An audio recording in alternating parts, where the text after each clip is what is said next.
Saviez-vous que le sel est biblique? Dans les Écritures, le sel est un symbole puissant et récurrent, utilisé à la fois pour sa valeur pratique et spirituelle. Dans les batailles spirituelles, le sel représente la purification, la préservation et la sanctification. Dans cette vidéo, nous allons vous donner une explication claire et appuyée par des versets bibliques illustrant son importance. 1. Purification et propreté spirituelle, le sel est souvent associé à la purification. Dans l'Ancien Testament, le sel était utilisé pour purifier les offrandes faites à Dieu. Lévitique 2h13, tu assaisonneras de sel toute oblation que tu offriras, et tu ne laisseras point ton oblation manquer de sel, signe de l'alliance de ton Dieu, sur toutes tes offrandes tu mettras du sel. Ce verset souligne l'importance du sel dans les offrandes, symbolisant la pureté et la purification nécessaires dans notre relation avec Dieu.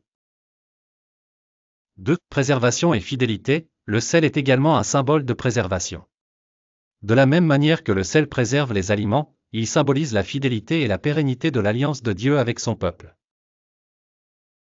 Nombre 18h19, tout ce que les enfants d'Israël consacreront à l'Éternel par élévation sera à toi et à tes fils et à tes filles avec toi, par une loi perpétuelle, c'est une alliance de sel perpétuelle devant l'Éternel, pour toi et pour ta postérité avec toi.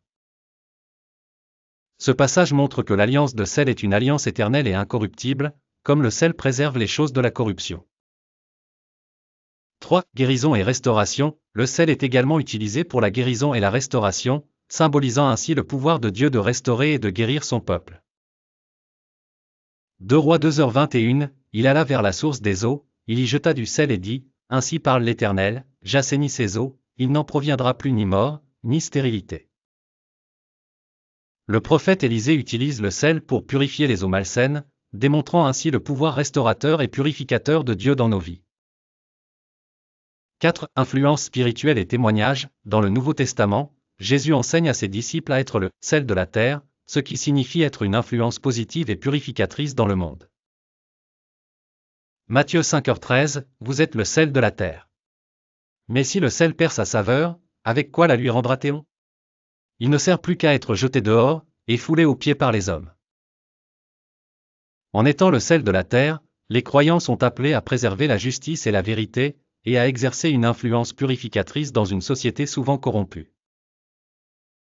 5. Protection et défait des forces du mal, le sel peut aussi être vu comme une arme spirituelle contre les forces du mal, représentant la purification des lieux et des objets des influences maléfiques.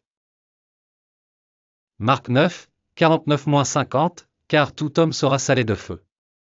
Le sel est une bonne chose, mais si le sel devient insipide, avec quoi l'assaisonnerez-vous? Ayez du sel en vous-même, et soyez en paix les uns avec les autres.